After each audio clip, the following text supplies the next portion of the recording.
তাআলার কাছ থেকে মাপ চেয়ে এই খারাপি কাজ থেকে বাদ দিতে হবে,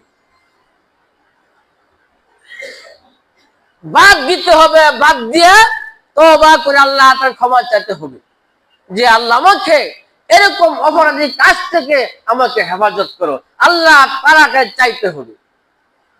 তে প্রিয় হাজিরিন, আমার এই কথা বলার উদ্দেশ্য হলো যে আমি আপনাদেরকে অনেক আগেই বলেছিলাম যে আমরা আল্লাহ রাব্বুল আলামিনের হুকুমগুলি কিরকম ভাবে পালন করতেছি, আমার নেটটা কতটুকু পুক্ত হয়েছে, যে কাজটা আমার জন্য পছন্দ ওই কাজটা অপর ব্যক্তির জন্য পছন্দ, তাই না?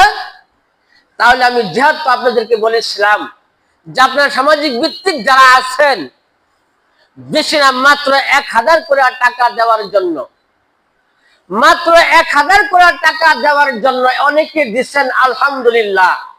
যারা দিচ্ছেন তারা ওরা খারাপ করছেন নাকি? যারা 1000 করে টাকা দিচ্ছেন তারা খারাপ করছেন নাকি? আর যারা দেন নাই তারা ওরা ভালো করছেন, তাই না? প্রিয় হাজিরিন, দেখুন, তাকায়া দেখেন, যে চক্ষু আমাদের কাছে আল্লাহ রাব্বুল আলামিন দিয়া দিয়েছেন, এই চক্ষু দিয়া বিশেষ তাকান, দেখেন এই সাদা সাদা পাখির পায়খানা দেখেন আমাদের সামনে আছে কিনা, খেয়াল করে দেখেন আছে কিনা।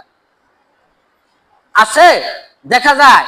যদি আমার বাড়ির মধ্যে এমন এত টাকা খরচ করার পরে এমন একটি ঘর বাঁধার পরে আমার এই ঘরের মধ্যে বিছানার মধ্যে পাখির পায়খানা করতে দিতাম?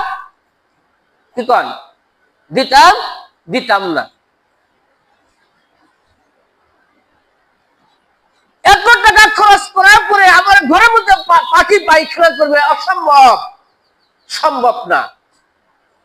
তাহলে আমি আপনাদের যাদেরকে বলেছিলাম 1000 করে টাকা দেওয়ার জন্য, এটা কি আপনাদেরকে জোর জুলুম বলে বলা হয়েছিল? আপনাদের কাছ থেকে অনুমতি নিয়ে এটা দেওয়া হয়েছিল, আপনাদের কাছ থেকে অনুমতি নিয়েই ধরা হয়েছিল।